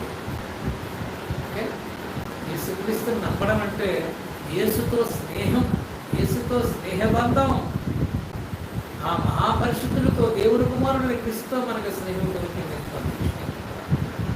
అపరమైన మనలను పరిశుద్ధులుగా చేస్తాడు ఆ స్నేహం, నీతిమంతులుగా చేస్తాడు ఆ యేసు. అలా పరలోకానికి హక్కుదారులుగా చేస్తాడు ఆయన. చాలా వండర్ఫుల్గా ఉంటుందండి ఆయనతో మన జీవితం తిరిగిపోతారు. కాబట్టి యేసుతో మన స్నేహం చెయ్యాలి. ప్రారంభించాడు, రక్తం ప్రారంభించాడు. ఈ పాపిష్టి మనుషులతో స్నేహం చేస్తే మన రక్తాన్ని చిందిస్తారు. వాళ్ళ రక్తం ఎవరు కానీ మన రక్తాన్నే తీసేస్తారు.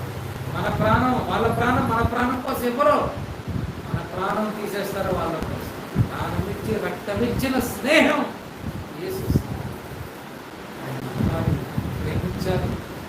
ప్రపంచమంతా క్రైస్తవులు ఎందుకు మారుతున్నారంటే ఆయన ప్రేమ అటువంటిది, ఆయన త్యాగం అటువంటిది, ఆయన కరుణ అటువంటిది, ఆయన క్షమాపణ అటువంటిది, ఆయన చెప్పిన మాటలు అంత గొప్పవి.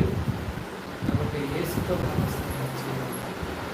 మరి సామెతల గ్రంథం 17:17లో మనం చూస్తే నిజమైన స్నేహితుడు విడువక ప్రేమించును. నిజమైన స్నేహితుడు ఎవరన్నా మీకు ఎవరైనా ఎంతవరకు దొరికారా? నాకైతే ఈ భూలోకంలో మనుషులు ఎవరు నిజమైన స్నేహితులు దొరకలేదు, కనపడలేదు. చాలా మంది నేను స్నేహం చేశాను కానీ ఫేక్ ఫ్రెండ్స్, అవసరాల నిమిత్తం మనల్ని వాడుకునే స్నేహితులు, మనల్ని కిందకు తొక్కిసి వాళ్ళ మీద క్రెడిట్ అయ్యే స్నేహితులు, మనల్ని పాపం పంచాలనుకున్న స్నేహితులు. మరి ఎరిసేదల్లా బంగారం కాదు. అలా నేను కూడా ప్రతి ఒక్కరు నమ్మేవాడిని. కానీ స్నేహం నిజమైన స్నేహితులను పొరపడితే మనం నాశనం చేసేస్తారు. ఏ మనిషి కూడా ఇష్టం ఈ భూమి మీద మంచి స్నేహితులు దొరకడం కష్టం.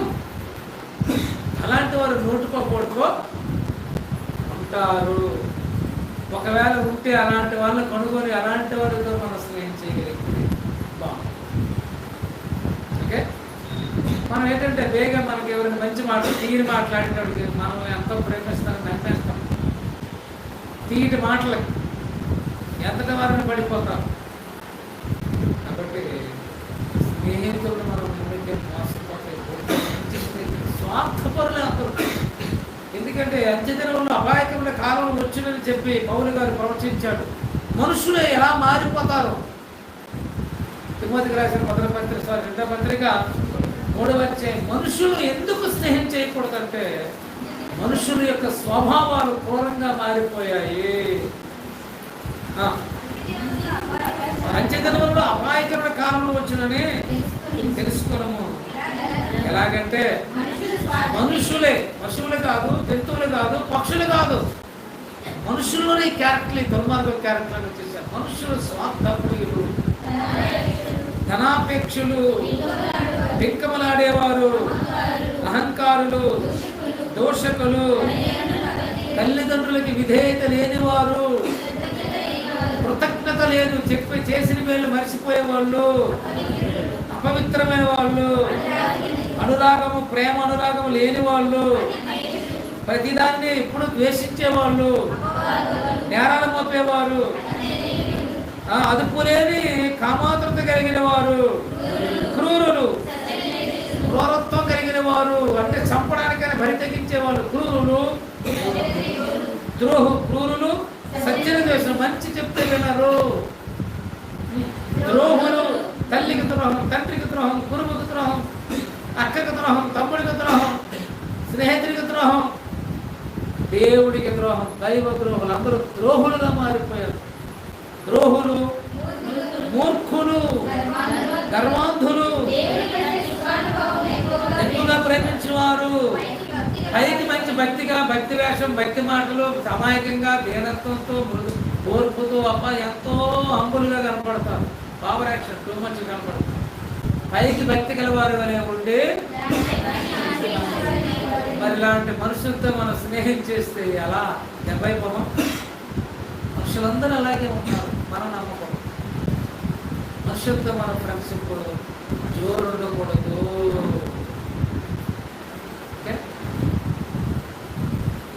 చేస్తే ఎలాంటి వాళ్ళతో స్నేహం చేయాలి. మనుషుల్లోనే ప్రాణం ఇచ్చినంత స్నేహం ఉండాలి. ముందు దైవ భక్తి ఉండాలి వారిలో దైవభక్తికి ఉండవలసిన క్యారెక్టర్స్ వాళ్ళలో ఉండేటప్పుడు వాళ్ళతో మనం స్నేహం చేస్తే బాగుంటుంది. అలాంటి స్నేహితులతో స్నేహము మరి అంటే మనకి ఎక్కడ కనపడతారు, ఎక్కడ ఉన్నారు, కష్టం. అందుకనే బైబిల్లో ఒక గొప్ప స్నేహితులు ఉన్నారు. బ్రహ్మాండమైన బెస్ట్ ఫ్రెండ్షిప్ వాళ్ళు మానవ స్నేహితులు. అర్థమైందా? చాలా బెస్ట్ ఫ్రెండ్స్ వాళ్ళే బైబిల్. చూద్దామా? మొదటి సమయాల గ్రంథము 18వ అధ్యాయము ముగింపుకు వచ్చేస్తాం.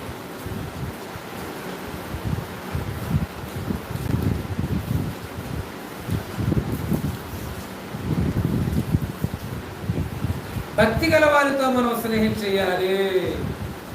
పరిశుద్ధ ప్రవర్తన కలిగిన వారితో మనం స్నేహం చేయాలి. దేవుణ్ణి ఎక్కువగా ప్రేమించే వాళ్ళతో మనం స్నేహం చేస్తే బాగుంటుంది మనకి. మరి లోకంలో ఉన్నాం కదా, మనకంటూ కొందరితో మన సహవాసం అవసరం కదా. అవును, మరి అలాంటి వారితో సహవాసం అవసరం. పరిశుద్ధులతో, భక్తులతో, నీతిమంతులతో, దేవుని కొరకు బ్రతికే వాళ్ళతో, దేవునికి ఇష్టలుగా ఉండేవారితో స్నేహం చేస్తే చాలా బాగుంటుంది. మరి అలాంటి వారు మనకి ఎక్కడికక్కడ దొరుకుతారా? బ్రాండ్ ఎక్కడికక్కడ దొరకదు. బ్రాండ్ కానీ ప్లాట్ఫామ్లోనే ఎక్కడికక్కడ దొరుకుతుంటాయి. అర్థంగా ఒరిజినల్ బ్రాండ్ మనకు కావాలి. 18వ అధ్యాయం మొదటి వచనంలో మనం చూస్తే 1, 2 వచనాలు, 1, 2, 3 వచనాలు. దావీదు సౌలు సాధించినప్పుడు యోనాతాను హృదయము దావీదు హృదయంతో కలిసిపోయాను. యోనాతాను దావీదును తనకు ప్రాణ స్నేహితుడిగా భావించుకొని అతన్ని ప్రేమించెను. తిరిగి వెళ్ళనీక సౌలు అతన్ని చేర్చుకొనెను. దావీదు తనకు ప్రాణ స్నేహితుడిగా భావించుకొని అతన్ని ప్రేమించెను. యోనాతాను అతనితో నిబంధన చేసుకొనెను. మరియు యోనాతాను తన దుప్పటిని, తన కత్తిని, తన విల్లును, తన నడికట్టును తీసి దావీదునకు ఇచ్చెను. యోనాతాను అనేటువంటి ఈయన సౌలు రాజు యొక్క కుమారుడు. సౌలు రాజు యొక్క కుమారుడు. ఈ యోనాతాను అనేటువంటి ఇతను ఎవరిని ప్రాణ స్నేహితుడిగా భావించుకున్నాడట? దావీదు. సరైన వ్యక్తిని ఎంచుకున్నాడు. అదే సరైన క్యారెక్టర్ కలిగిన వాడు, దేవునికి ఇష్టానుసారుడు, దేవుని చిత్తానుసారుడు, దేవునికి ఇష్టమైన పనులు చేసినటువంటి ఒక గొప్ప భక్తుడే దావీదు. భక్తుడితో స్నేహం చేసేటట్టు అంటే అర్థమవుతుందా? యోనాతాను హృదయము దావీదు హృదయముతో కలిసిపోయిన వండర్ఫుల్ ఫ్రెండ్స్. భక్తులతో మనం స్నేహం చేయాలి. మొదటిగా దేవుడితో స్నేహం చేయాలి. రెండు, సమాజంలో మనకు మనుషుల స్నేహం కూడా అవసరం కదా సొసైటీలో. మరి ఎలాంటి వారితో? భక్తులతో, నీతిమంతులతో, దేవునికి ఇష్టలతో, దేవుని కొరకు బ్రతికే వాళ్ళతో, చెడుని అసహించుకునే వారితో, అలాంటి వారితో మనం సన్నిహితులకు సంబంధం కలిగి ఉండాలి. అలాంటి వారితో మనం స్నేహం చేయాలని బైబిల్ చెప్తుంది. కాబట్టి యోనాతాను దావీదుతో స్నేహం చేశాడు. మరి దావీదు కూడా కొందరు స్నేహితులు ఉన్నారు. అర్థమైనా? తన వెనువెంట అతని కష్టాలలో, అతని శ్రమలలో, అతని బాధలలో వెనువెంట ఉన్న యోవాబుతో స్నేహం చేయలేదు. యోవాబు దావీదుతోనే ఉన్నాడు. అతని అరణ్యంలో వెళ్ళేటప్పుడు, అతని కష్టాలు ఉండేటప్పుడు, అతని బాధలు ఉండేటప్పుడు. కానీ వెన్నుపోటు పొడిచిన వ్యక్తి అతను. దావీదుతో కూడా ఉన్నాడు. దావీదు కుమారుడు అది కిరాతకంగా చాలా దుష్టత్వంతో ప్లాన్ చేసి చంపించాడు. మంచి వాళ్ళని దావీదుకి ఇష్టలుగా ఉన్న వారందరినీ సీక్రెట్గా ఉండి చంపించేశాడు. అంటే కలిసి ఉన్న శత్రువు. అర్థమైందా? కొందరమంతా కూడా ఉంటారు కానీ దెబ్బ కొట్టేస్తారు వాళ్ళు. అదేనమాట. దావీదుతో యోనాతాను అన్ని వేళలో ఉన్నాడు కానీ దావీదుకి ఇష్టము లేని పనులు చేశాడని, ద్రోహ కార్యక్రమాలు చేశాడు. అందుకు తాను ముసలైపోయినప్పుడు సొలొమోనుకి చెప్పాడు, నాయన ఎవరు యోవాబు అనేవాడిని నువ్వు విడిచిపెట్టకూడదు. వాడు ముసలితనంతో వెళ్ళకూడదు, సమాధికి వెళ్ళకూడదు. వాడు పండు ముసలైనప్పుడు వెళ్ళకూడదు. నువ్వు తెలివైనడు కదా, నీ జ్ఞానవంతు, నీకు అన్నీ తెలుసు. వాడిని ఒక జాగ్రత్త, అది సరైనటువంటి శిక్ష పడాలి అని చెప్పేసి ఆయన మరణకాలంలో సొలొమోనుకి చెప్తాడు. అంత ద్రోహం చేశాడు. కూడా ఉండేవాడు యోవాబు. మనతో ఉంటారు, మనకి అసలాడతాం అంటే. కానీ దావీదుకు స్నేహితుడు యోవాబు అని చెప్పుకోలేదు. దావీదుకు ఒక స్నేహితుడు హూషై అనేవాడు ఉన్నాడు. మంచి స్నేహితుడు. దావీదు పక్షంగా అక్కడ అవతల వాళ్ళ దగ్గరికి వెళ్ళి వాదించాడు. దావీదు గొప్పతనాన్ని చాటాడు. దావీదు మీదకి వాళ్ళు వస్తుంటే వాళ్ళ దారిని మళ్లించాడు. దావీదు ప్రాణాన్ని కాపాడటానికి ప్రయత్నించాడు. అంటే నిజమైన స్నేహితుడు ప్రాణాలను కాపాడుతాడు, రక్షిస్తాడు, ఆదరిస్తాడు, సేద తీరుస్తాడు. ఓకే. కాబట్టి దావీదు యొక్క స్నేహితులు హూషై అనేవాడు వచ్చేవాడు. కొంతమంది ఉన్నారు. ఇకపోతే దానియేలుకి కూడా కొందరు స్నేహితులు ఉన్నారు. ఎలాంటి వారు తెలుసా? దానియేలుకి ఎలాంటి స్నేహితులు ఉన్నారు చూడండి. దానియేలు గ్రంథం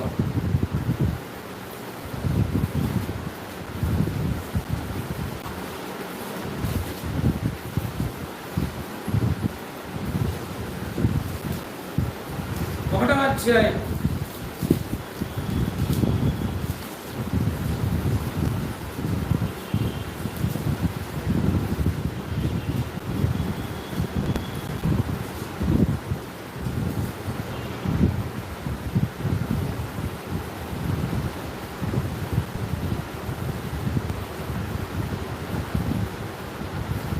17వ వచనంలో మనం చూస్తే, ఈ నలుగురు బాలుల సంగతి ఏమనగా, దేవుడు వారికి జ్ఞానమును సకల శాస్త్ర ప్రవీణతయు వివేచనయు అనుగ్రహించును. ఏంటి, నలుగురు ఉన్నారు, దానియేలు, షడ్రాకు, మేషాకు, అబేద్నెగో. అంటే దానియేలు యొక్క ముగ్గురు స్నేహితులు, మొత్తం కలుపుకొని నలుగురని అక్కడ పదప్రయోగం జరిగింది. అంటే దానియేలుతో కలుపుకొని నలుగురని చెప్పారు. ఈ నలుగురు అంటే దానియేలుతో పాటు తన ముగ్గురు స్నేహితులు కూడా ఎటువంటి వారట, జ్ఞానవంతుల వారు, జ్ఞానము కలిగిన వారు, సకల శాస్త్ర ప్రావీణ్యత కలిగిన వారు, వివేకము కలిగిన వారు. వారు కూడా జ్ఞానవంతులు. ఇందాక చెప్పారు కదా, జ్ఞానవంతులతో మనం స్నేహం చేస్తే మనకి జ్ఞానం లభిస్తుంది. దాని యొక్క స్నేహితులు జ్ఞానులు, సకల శాస్త్ర ప్రావీణ్యులు, వివేకము కలిగిన వారు. అలాంటి వారు దానియేలుకి ముగ్గురు స్నేహితులుగా ఉన్నారు. 2వ అధ్యాయము 17-18 మనం చూస్తే, అప్పుడు దానియేలు తన ఇంటికి పోయి తన స్నేహితులను అనన్యాకును, మిషాయేలుకును, అజర్యాకును సంగతి తెలియచేసి, తాను తన స్నేహితులను బబులోను తక్కిన జ్ఞానంతో కూడా చెప్పుకున్నట్లు ఆ కళ యొక్క మర్మ విషయంలో పరలోకమంత దేవుని వల్ల కటాక్షం పొందు నిమిత్తమే ఆయన వేడుకొండిన వారికి హెచ్చరించండి. అంటే నెబుకద్నెజరుకి కళ వచ్చింది. ఆ కళభావం చెప్పేవారు లేక అతను చాలా కలతక చెంది బబులోను దేశంలో జ్ఞానులందరినీ చంపమని ఆజ్ఞాపించాడు. అయితే దానియేలు తానును తన స్నేహితులను చావకూడదు, బ్రతకాలి, నేను బ్రతకాలి, నా స్నేహితులు కూడా బ్రతికించాలి, రాజు యొక్క కలభావాన్ని నేను చెప్పేటట్లుగా దేవుడు నాకు జ్ఞానం ప్రసాదించినట్టుగా ఓ నా స్నేహితులుగా నా కోసం మీరు ప్రార్థించండి. జ్ఞానులు ప్రార్థించేటువంటి భక్తులు, వాళ్ళ ప్రార్థన దేవుడు అంటాడని నాకు తెలుసు. అదే భక్తులు చేసే ప్రార్థన వింటాడు కదా, దుష్టులు చేసే ప్రార్థన వింటాడు. వారు జ్ఞానులు, సకల శాస్త్ర ప్రావీణ్యత కలిగిన వారు, వివేకం కలిగిన వారు మరియు భక్తులు. దేవుడు వాళ్ళ ప్రార్థన వింటాడు. అయ్యా మీరు నా కోసం ప్రార్థన చేయండి కోరుకుంటే ప్రార్థించే స్నేహితులు. అర్థమైనా? కాబట్టి దానియేలు కొన్న స్నేహితులు వారు ప్రార్థించే స్నేహితులు అతని కోసం, అతని క్షేమం కోసం. దేవుడు అతనికి ఇంకా, దేవుడు మీకెందుకు ఇవ్వాలి అంత జ్ఞానం, నువ్వు క్రెడిట్ అయిపోతావు కదా దానియేలు, అదే నువ్వు మా కోసం ప్రార్థన చేయొచ్చు కదా, మేము ఆ కలభావం చెప్తాం అనలేదు వాళ్ళు. దేవా నీ కుమారుడు దానియేలుకి ఆ కలభావాన్ని మాకు చెప్పండి అనలేదు. చూసారు పాయింట్, దానియేలుకి తెలియచేయండి. నీ కుమారుడు దానియేలు, మా స్నేహితుడు దానియేలు వెళ్ళి రాజుకి చెప్పాలి. అప్పుడు రాజుగారు జనాలందరినీ అంటే తమ స్నేహితుడు గొప్పవాడిగా ఉండాలని కోరుకున్న స్నేహితుడు, మాకంటే గొప్పవాడిగా ఉండాలి, అతని క్రెడిట్ అవ్వాలి. అతని క్రెడిట్ అయితే మేము క్రెడిట్ అయినట్టే. అది స్నేహం యొక్క గొప్పతనం. అర్థమైందా? మన మీదకంతని కిందకు లాగేవాళ్ళు మనకి ఎలా స్నేహితులు అవుతారమ్మా? మన చెడగొట్టవాళ్ళు ఎలా స్నేహితులు అవుతారు? దానియేలు యొక్క ముగ్గురు స్నేహితులు ఎటువంటి వారు అంటే దానియేలుకి క్రెడిట్ కోరిన వారు. దానియేలు గొప్పవాడిగా ఉండాలి, రాజ్యానికి వెళ్ళాలి, అతను ఘనత పొందాలి. అలాంటి స్నేహితులు కలిగి ఉన్నారు దానియేలు. వేళ ఈ భూలోకంలో మనం కూడా మానవుని స్నేహితులుగా భావించుకోవాలనుకుంటే ఈ షడ్రాక్, మేషాక్, అబేద్నెగో లాంటి వారితో మన స్నేహాన్ని చెయ్యాలి. మన క్షేమం కోరేవారు, మన కోసం ప్రార్థించేవారు, మనకి మంచి సలహాలు ఇచ్చేవారు, మన యొక్క గొప్పతనాన్ని కోరుకునేవారు, మన యొక్క ఖ్యాతిని కోరుకునేవారే మనకి నిజమైన. మనల్ని చెడగొట్టాలి, మనల్ని పడగొట్టాలి, మనల్ని ఫెయిల్ చేసేవారు అనుకునేవారు మన స్నేహితులు ఉంటారు. ఈ ఫ్రెండ్షిప్ డే సందర్భంగా మీకు నిజమైన స్నేహితుల గురించి ఈరోజు మీకు ట్రూ ఫ్రెండ్షిప్ గురించి మీకు విషయాలను కూడా తెలియజేస్తున్నాను. యోబు గారికి కూడా స్నేహితులు, ఎలాంటి స్నేహితులు చెప్పి ముగించుకుందాం. ఓకే, యోబు భక్తుడే, కానీ అతనుకున్న స్నేహితులు అంటే వాళ్ళు మంచివారు కాదు. ఇంతకుముందే మీకు ఈ విషయంలో చెప్పడం జరిగింది, కానీ బుర్రలో లేదు. మీకు పుస్తకంలోకి వెళ్ళే కానీ బుర్రలోకి వెళ్ళలేదు. యోబు గారు తన స్నేహితుల గురించి దెబ్బతిని ఏమంటున్నాడో ఒక్కసారి మనం చూద్దాం.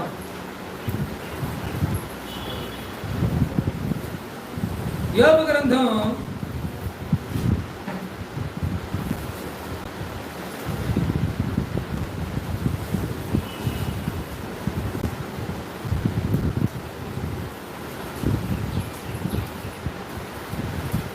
6:15.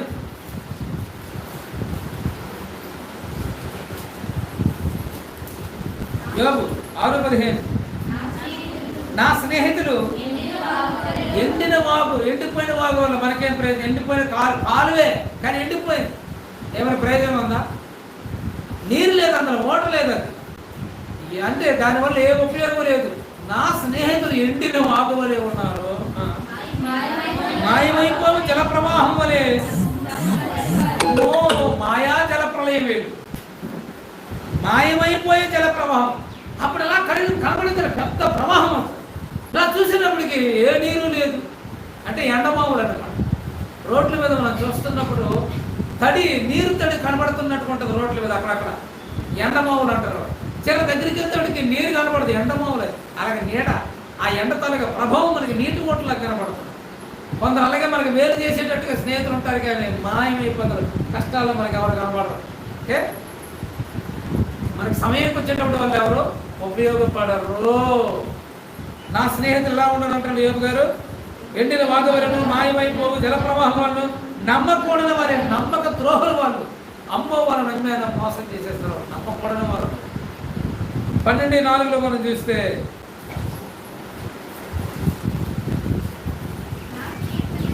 నా స్నేహితులు అపహాస్యాస్పదముగా ఉండవలసి వచ్చి, నా స్నేహితునికి అపహాస్యాస్పదముగా ఉండవలసి వచ్చి, అంటే తన స్నేహితులు అపహాస్యం చేస్తున్నారట యోబుని, నవ్వుల పాలు చేస్తున్నారు. అర్థమైందా? తన స్నేహితుల మీద సెటైర్లు వేసుకుంటున్న వాళ్ళు స్నేహితులు ఎలా పోతారు? కష్టకాలంలో, బాధ సమయంలో తన స్నేహితుడిని ఆదరించవలసిన వారు సెటైర్లు వేసుకుంటున్నారు, అపహాస్యం చేస్తున్నారు, వేలాపాలను చేస్తారు. అటువంటి వారు నా స్నేహితులు అంటున్నారు యోబు గారు. నెక్స్ట్ 16:20.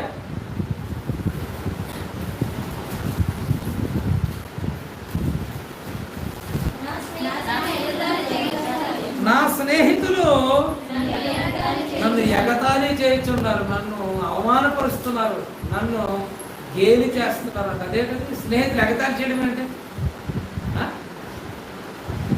యోబు గారి స్నేహితులు ఎలా మారారట? యోబుని ఎగతాళి, ఇన్సల్ట్ చేసేటువంటి స్నేహితులు. కాలేని స్నేహితులు. యోబు గ్రంథం 19:19 మనం చూస్తే,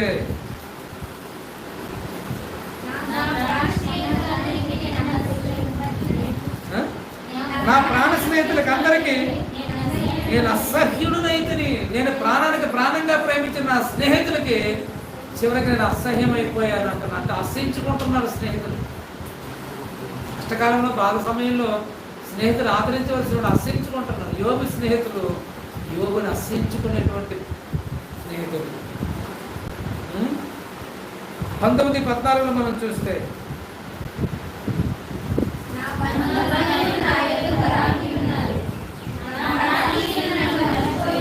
నా ప్రాణ స్నేహితులు నన్ను, ఈ స్నేహితులు మనల్ని సరైన టైంలో మరిసిపోతారు, గెప్పేసేస్తారు. మరువని స్నేహం, విడువని స్నేహం, ఎడబాయిన స్నేహం మన తండ్రి స్నేహం, మన ప్రభు స్నేహం. తల్లి మరిచినా, తండ్రి విడిచినా నేను నిన్ను మరువను, చూడమని అరచేతులు చెక్కుకున్నాను అన్నమాట. ఏంటి స్నేహితుడు? కాబట్టి మనుషుల స్నేహాన్ని ఇలా దెబ్బకొట్టేస్తుంటారు. కాబట్టి ఈ ఫ్రెండ్షిప్ డే సందర్భంగా దేవునితోనూ, దేవుని భక్తులతోనూ స్నేహం చేయాలి. బాగుంటుంది. నిజంగా మనకు స్నేహితులు ఎవరంటే ప్రాణం ఇచ్చేవాడే నిజమైన స్నేహితులు. అలాగే మన కోసం ప్రాణం పెట్టింది మన ప్రభు అయిన యేసుక్రీస్తు వారు. ఆ స్నేహితులతో మనం స్నేహం, మరి ఎలా స్నేహం కనబడ్డ కదండి. ఆయన పట్టుకుందాం, ఆయన పుట్టుకుందాం అన్నమాట. ఇదిగో ఆయనకు అనంత కోటి నామాలలో ఒక నామం ఏంటంటే వాక్యం అనేటువంటి పేరు ఉంది ఆయనకి. ఆది ఎందు వాక్యం ఉండేనో, వాక్యం దేవుని ఎందు ఉండేనో, వాక్యమై ఉన్న క్రీస్తుతో మనం ప్రతిరోజు సన్నిహితమైన సంబంధం. ప్రతిరోజు ఆయన బైబిల్ చదువుతున్నామంటే, ప్రతిరోజు ఆయన వాక్యం చదువుతున్నామంటే, ప్రతిరోజు ఆయన వాక్యాన్ని ధ్యానిస్తున్నామంటే యేసుతో మన స్నేహం అదిరిపోతుంది. దుష్టుల ఆలోచన చెప్పులు నడవక, పాపుల మార్గం నిలవక, అపహాస్యులు కూర్చుండే చోట కూర్చుండక, యెహోవా ధర్మశాస్త్రం ఆనందించు దేవారాత్మ దగ్గర ధ్యానించేవాడు ధన్యుడు. అతను నీటి కాలువ ఎవరు నాటబడినదే నాటవాడక తరకాలమైన ఫలమిచ్చి చెట్టు వలె ఉంటారు. అతడు చేయదంతయో సక్సెస్ అయిపోతాడు. యేసుతో స్నేహం చేసేవాడు సక్సెస్ఫుల్ లైఫ్, ఫ్రూట్ఫుల్ ట్రీ లాగా ఉంటాం, ఫలించే చెట్టులా ఉంటాం, విజయవంతమైన జీవితం, అద్భుతం. కాబట్టి కింద కాలుష్యం ప్రభుత్వం స్నేహం చేయడానికి మీరు ఒప్పందం చేసుకోండి. దేవా, నీతో నేను స్నేహం చేస్తాను, నీ వాక్యాన్ని దివారాత్రులు ధ్యానిస్తాను, నీ వాక్యాన్ని వింటాను, నీ వాక్యాన్ని చదువుతాను, నీ వాక్యం అనేక మంది చెప్తాను. ఆ స్నేహితులతో మన స్నేహబంధం పెంచుకుంటే అద్దరిపోతే లోక స్నేహంలో దొరకనవన్నీ జ్ఞానం, బుద్ధి, తెలివి, ఆనందం, సంతోషం, నిత్యజీవం పారలోకమే మనకు దొరుకుతుంది. ఆ స్నేహితులు, ఆ స్నేహితులతో మన జీవితకాలం మన స్నేహాన్ని పెంచుకుందాం, పంచుకుందాం. దేవుడు అటువంటి మనందరికీ ప్రార్థన చేసుకుందాం. మన మధ్య ఇంగ్లీష్ మాస్టర్ గారు ప్రార్థన చేస్తారు. మరి అందరూ ప్రార్థన ఏకీపించండి. మహోన్నతమైన వారి ద్వారా మధ్యాహ్న సమయంలో నిజ స్నేహితుడు అనేటువంటి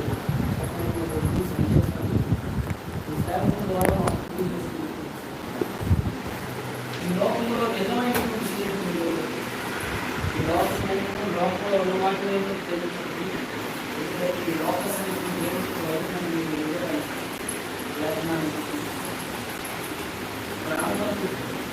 స్నేహితుల కొరకు ప్రాణములు పెట్టుకున్న స్నేహితులైతే ఎదురైన స్నేహితులు అందరూ కూడా కేవలం మనుషులను ఉపయోగించుకొని ప్రాణ స్నేహితులు సంఖ్యను కూడా నమ్మవద్దని చెప్పేసి వాక్యాన్ని నిజమైనటువంటి స్నేహితుడు ఈ ప్రపంచంలో ఒకే ఒకరు, ఆయన ప్రభుత్వం యేసు ప్రభువాన్ని నేను స్నేహితుడిగా చేసుకొని జీవితాంతము కూడా ప్రకారం జీవించడానికి